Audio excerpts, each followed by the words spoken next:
that unless there is a major shift in economy, more businesses will collapse by March 2021. Well, this afternoon we speak to John Walugembe, who's the Executive Director of the Federation for Small and Medium Enterprises. A very good afternoon, and thank you for joining us on NTV at 1 today. Good afternoon, and thank you for having me here again. The last time we had a conversation on small and medium enterprises, yes, you were very clear to say that they were really suffering because of the COVID-19 pandemic. True. We just would like to know, different sectors have been opened now. Very How true. are they faring on now? Well, there's some positive progress, both on the side of the SMEs and also on the side of government.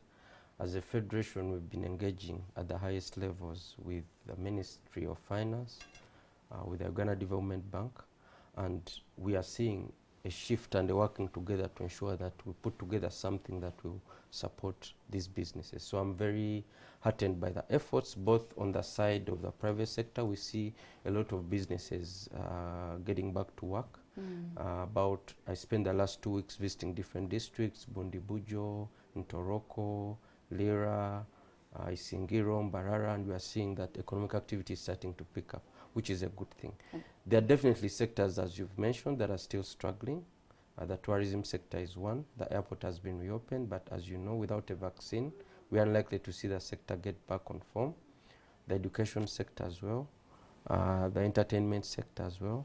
So those are still struggling, and we hope that something can be put together for SMEs in those. Well, look, speaking of what should be done to ensure that SMEs, are better supported, how easy is it to access affordable and quick working capital? So that's the challenge, and that's what we are trying to get our heads around with the government.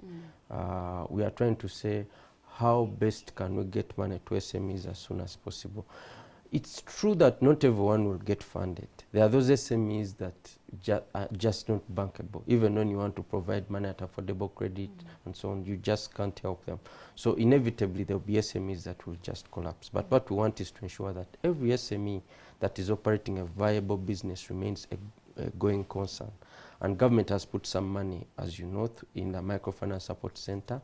They've put some money in UDB, not specifically for SMEs, but more focused on agro-processing and the real economy.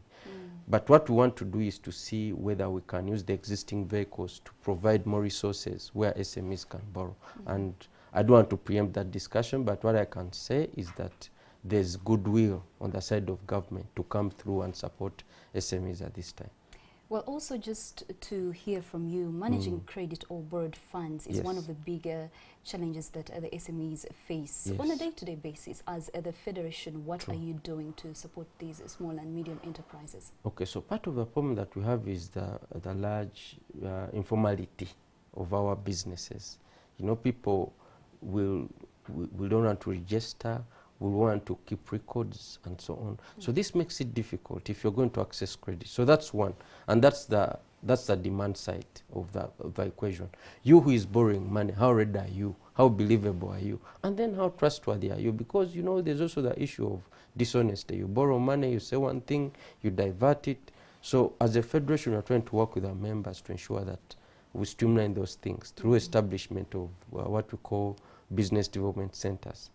Now, on the supply side, we're also trying to see how financial institutions can design more appropriate products. Some of these products that are on the market are completely useless as far as SMEs are concerned. So we want to see how do we work more to co-design products that SMEs can find useful.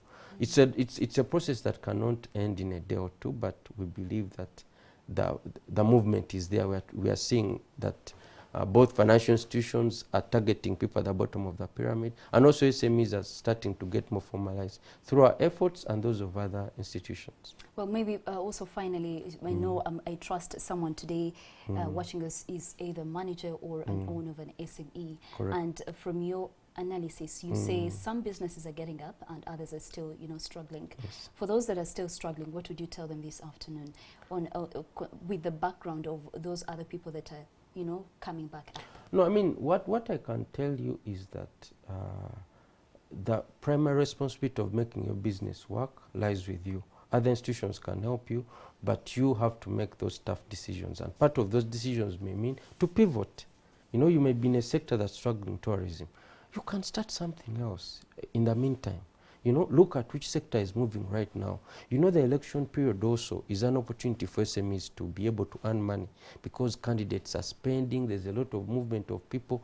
So all that is an opportunity that SMEs can harness. So I want to urge my listeners, both SMEs and people who intend to start business, look out for opportunities that exist. Don't get stuck in the past.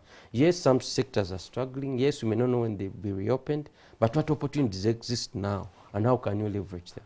And if you need advice, the number of institutions, including the Federation, we won't charge you. Just come into our office and we advise you on what exactly you should do.